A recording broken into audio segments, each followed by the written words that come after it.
Good morning, my friends. Welcome to episode 7. The name of the episode is Diet and Macro Setup. We're going to be talking about protein. First of all, go Braves. The series is tied 2-2. Coming to Atlanta for Game 3. Super excited. Haven't been in the World Series since 99, so go Braves always. So today we're talking about your macro setup and breakdown. If you're going on a fat loss diet, muscle gain diet, maintenance diet, if you're trying to track in your food and you're wanting to, be healthier or watch if you're having gut issues, you may be wanting to track your food to see what could be causing those problems. Any reason you would want to set up a diet and macro setup. We're going to be talking about today. Today is all about protein. We are going to be setting our protein numbers for our personal body weight or our goal body weight. And so when you set up your macros, you have your protein, your carbohydrates, and your fats. And a lot of the research shows that once protein is equated for, it's pretty bio-individual if you operate better on more fats, lower carbs, or if you operate on higher carbs, lower fats. And a big thing that comes into that is your activity level. If you're a high level athlete or you're working out or training all the time and you play soccer and you play sports, more than likely a higher carbohydrate and adequate protein diet would be best for that type of activity level. And then if you're more of a lift weights 2 to 3 times a week, more of a sedentary job, you work from home, you're on a computer all day, it may be more beneficial to eat a higher fat, lower carbohydrate diet that's more susceptible to you burning fat at rest. And it also takes into account people's digestive systems, their genetics, and what foods agree with them. So some people will even on a high performance, if they have a lot of activity, their bodies just may be geared toward the higher fat diet, like a keto type diet. And then some people who are more sedentary or have at-home jobs, their biology just may still be set up for thriving on higher carb, lower fat, and adequate protein.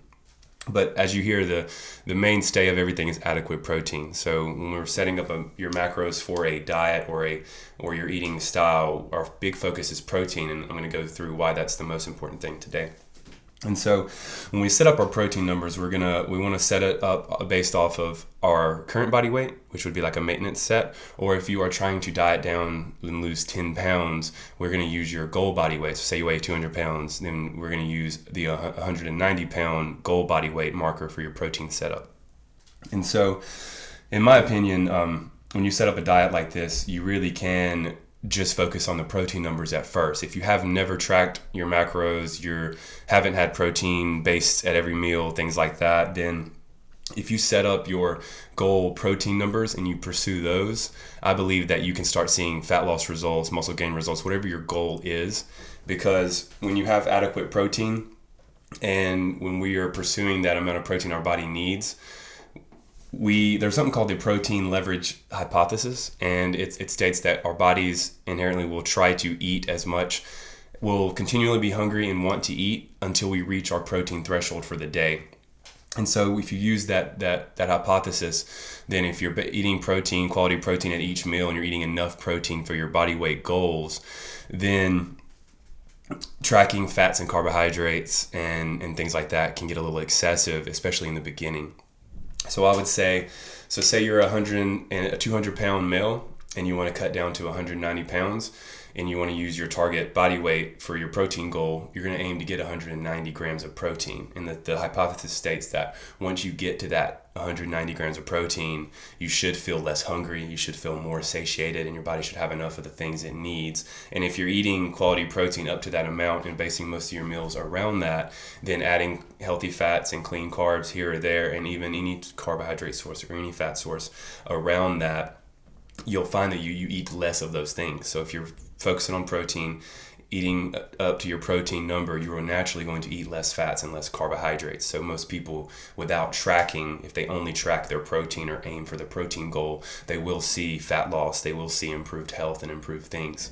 And what I'll say after that part, you shouldn't have to track. If you start out, if you equate protein and you pursue those protein goals, you shouldn't have to track your carbs and fats right off the bat. But I will say that you will get to a point where your progress will possibly stall. when your process stalls and you don't really know why, and you've been sticking to the protein hypothesis for 3 months, you've seen results, and in month 4 we're stalling on results, that would be a good time to actually start tracking all the macros and all of your food, just to make sure, see what's going on, see if you're getting too much of these nutrients or this or that, and just kind of do some fine tuning. And also I'll say that tracking is a great tool to become aware of your intake. And even if you're not dieting, if you're tracking your normal day-to-day intake and you have some type of consistency, you can see where you're at calorie wise, and you can see how your body's using and what macro breakdown you're typically at and where you feel your best at. And that leads into the next thing, is to find your baseline, to find, all right, when I eat my 3 to 4 meals a day, whenever I'm hungry and I eat this and I eat that, how much protein am I getting? And when I feel at my best, what does my diet look like? When I feel at my worst, what's my diet look like? So eventually we will have to track just for baseline and awareness, as well as when progress stalls, we'll have to figure out the reason and kind of fine tune some more things. And so when we go for our protein sources, we want to look for quality. And so I always say quality meats and proteins. I'm a big meat and vegetable eater, but if that's not in your regimen, if you're a vegan or vegetarian, you don't eat meat, that's fine as well. We just do have to find more high quality sources of protein, maybe a whey source, maybe a pea protein isolate, maybe Greek yogurt, or a combination of beans and rice, which we don't want to rely on beans and rice as our sole mechanism of a quality protein, because even meats and yogurts and milk products and dairy products are of higher quality protein than a bean and combination rice, or bean and rice combination.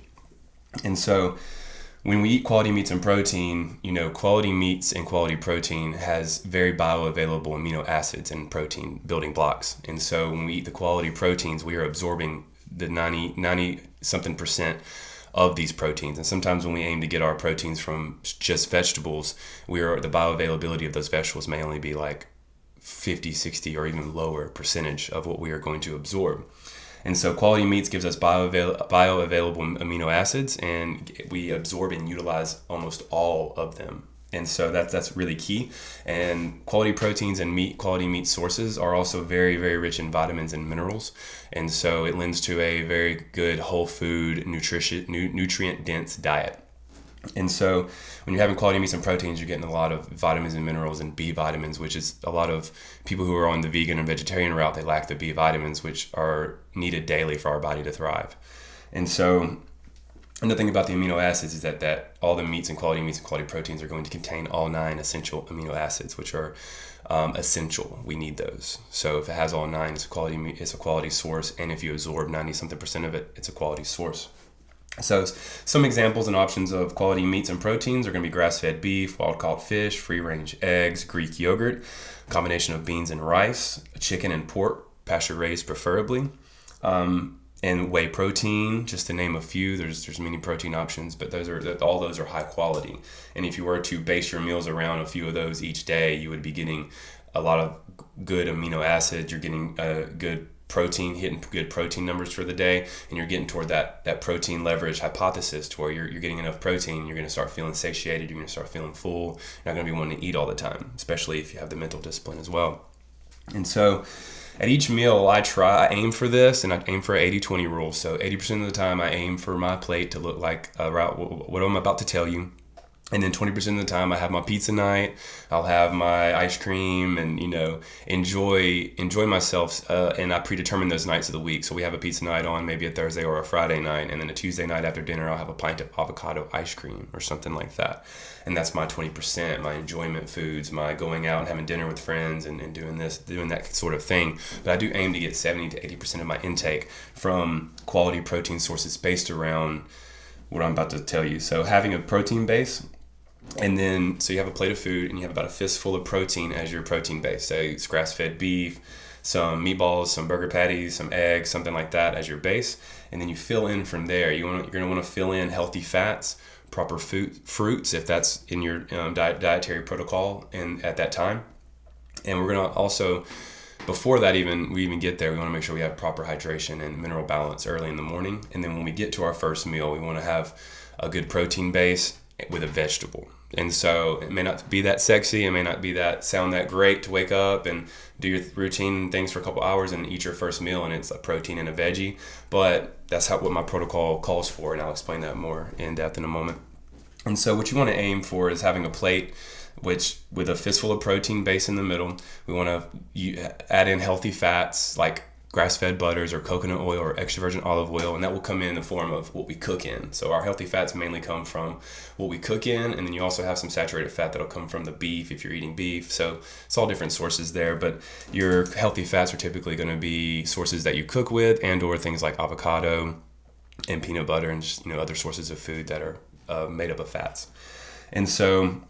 And then from there on, you want to, if you're going to have carbs, if you're having a good healthy meal and it's in your 80%, you're going to aim to add clean carbs from the earth.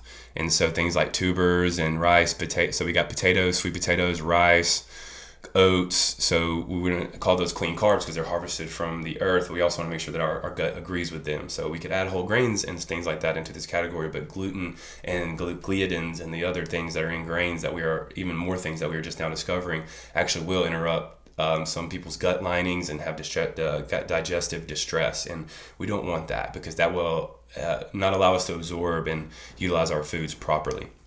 And so if you're having that, main meal, protein-based, clean carbs from the earth, cooking with healthy fats, add some proper fruits if you need, whole fruits. We don't want a thing of fruit juice necessarily, unless we're doing we're going through and trying to get minerals and vitamins, and we're having that fruit juice like with our breakfast or after our breakfast. We don't want it first thing on our stomach, it spikes the blood sugar, and it's, instead of eating 2 pieces of whole fruit, that's like drinking the juice of 10 fruits straight to your liver. So it's a little bit excessive.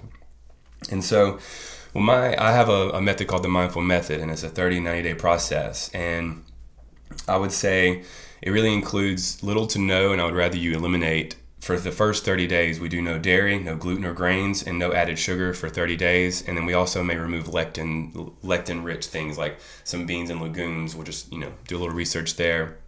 And so the first 30 days, no dairy, no gluten, no grains, no sugar. It's basically the first 30 days is a mini elimination diet. A lot of these things give us problems and we don't know it because we're not watching our food intake in the first place. So we wouldn't know what foods are causing what distress and what mental problem or gut problem or both. And so we're going to limit those things during the first 30 days. And then after the 30 days into the 60 days and 90 days, we'll start introducing some of those things to see how they agree with your stomach and biology and your goals. And so the process calls for during the day, you're going to limited to no carbs or sugar during the day. You're going to have quality protein base at each meal.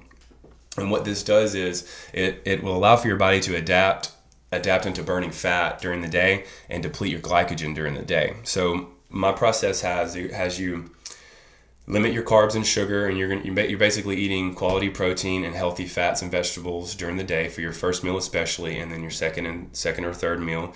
And then at night, you're going to have your carb sources. You're going to add your potatoes, your sweet potatoes, especially if you're on a fat loss protocol.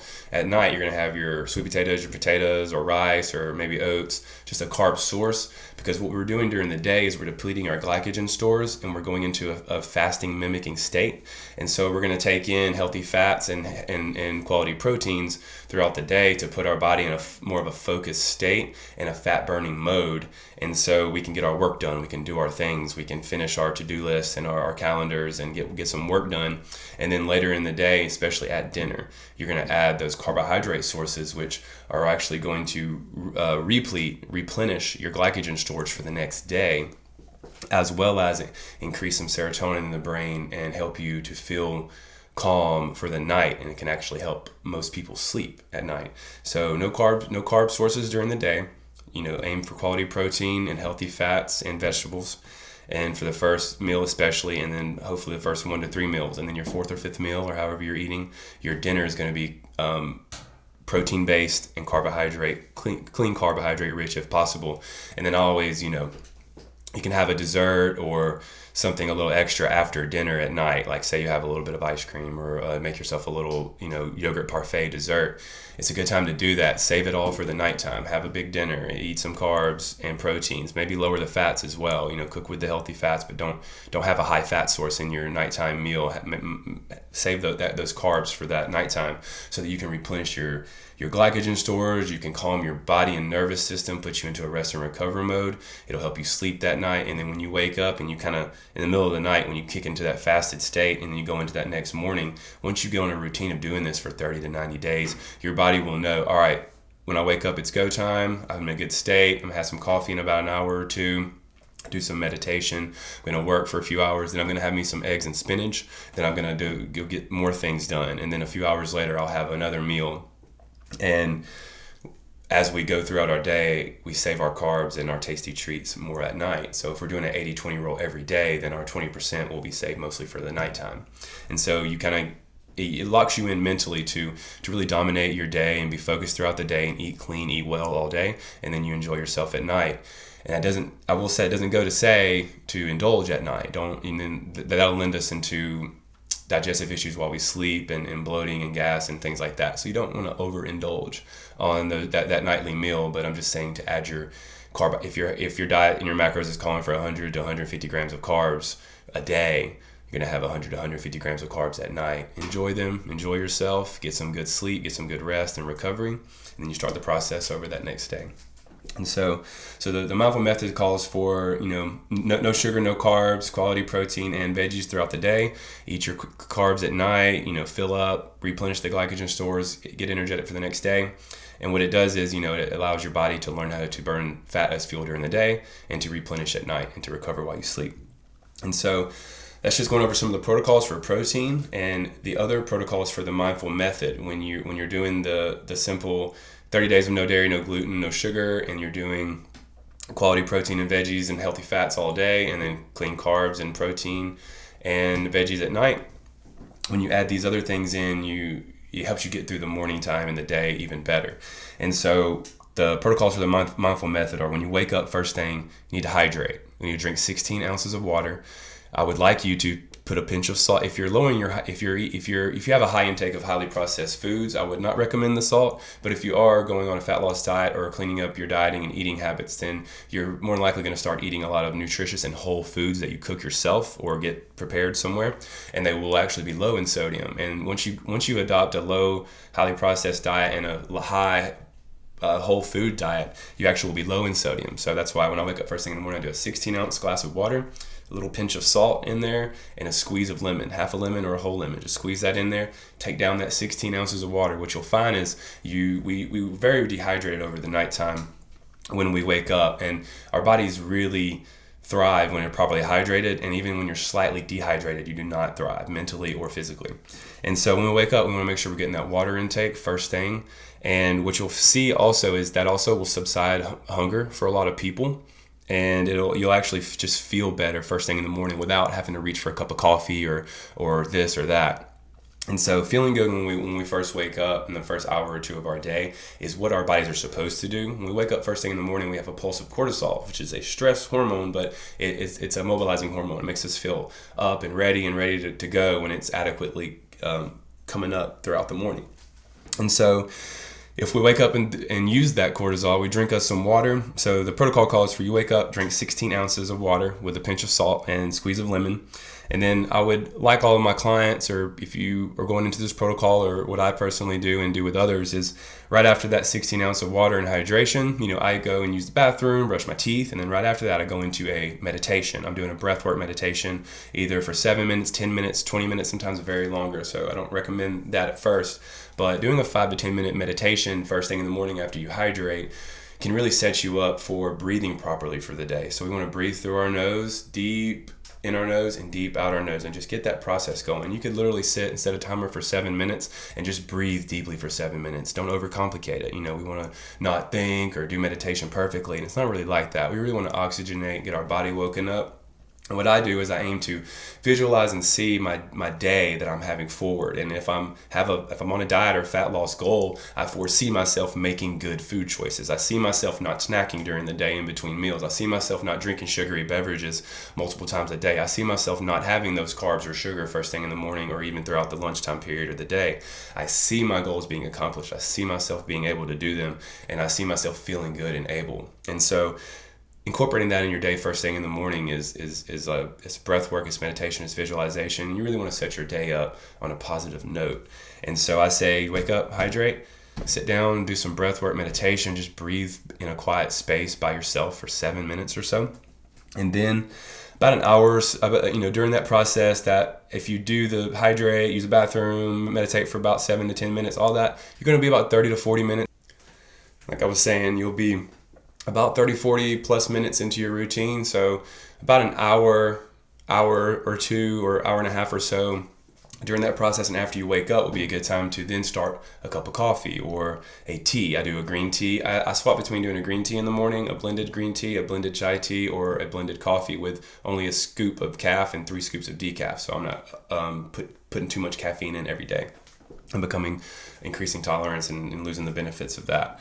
And so about an hour or two after you wake would be a great time to start some coffee, start a tea. We've utilized that cortisol curve for the first hour or two of our day, and now is a good time to get that boost from coffee or tea or some type of hot beverage to get not jump start for the day. You did your jump start for the day, but to keep it going. And so an hour or two after that, or hour or two after waking, we'll do that coffee or tea, and then about an hour or so after that, if you're starting to get hungry, if you're feeling hungry, especially if you're early in this process, be a good time to have your high protein and veggie breakfast. I personally just do 4 to 5 free range eggs, mix in some spinach and bell peppers, cook it in a little bit of grass-fed butter and extra virgin olive oil, and that's typically my breakfast for the day.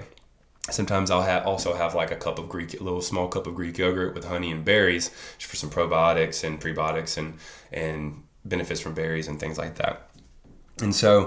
And then after that, the protocol gets real easy. You have these certain things you do up until that first breakfast and after that first meal. And then the protocol just calls for the rest of the day. You're going to have 2 to 3 meals the rest of the day based around a protein and a veggie. And then you're going to have your carbohydrate sources at night. And then you're gonna try to aim to finish your dinner early. If you aim to finish dinner by 6 or 7, it's not a cardinal sin to eat dinner at 8 and go to bed at 9. But the research is coming out that it is better to have a smaller meal on your stomach as you go into sleep as opposed to a larger meal. It could just mess with some sleep quality and things like that. And so you have your 2 to 3 meals the rest of the day based around protein and veggies. You have your dinner, which is carb heavy. Clean carbs if you can.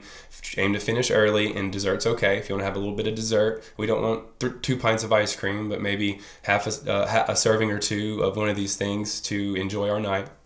And then we're going to go into a great night of quality sleep and wake up and do it all over again. Wake up, hydrate, breathe, meditate, see your day. Hour or so later, coffee, tea. Hour or so later, eat your first breakfast. Go about your day, focus, eating protein and veggies. And then at night, you're going to have your carbs, finish early, and eat a dessert if you'd like. Or you could split your dessert up. You could have it every other night. And so if you're doing these things and you're adding this exercise component, the last part of the mini protocol here would be on top of eating this way and having your carbs at night and just doing these things, you're going to aim to lift 2 to 3 times a week. Lift weights 2 to 3 times a week. You're going to aim for 2 daily 10-minute walks, and then you're going to aim for 1 to 2 daily meditation practice. So if you want to do that as your meditation first thing in the morning, you may want to do another 5-minute breathing session at like 2 in the afternoon just to feel more energy and to feel awake and alive.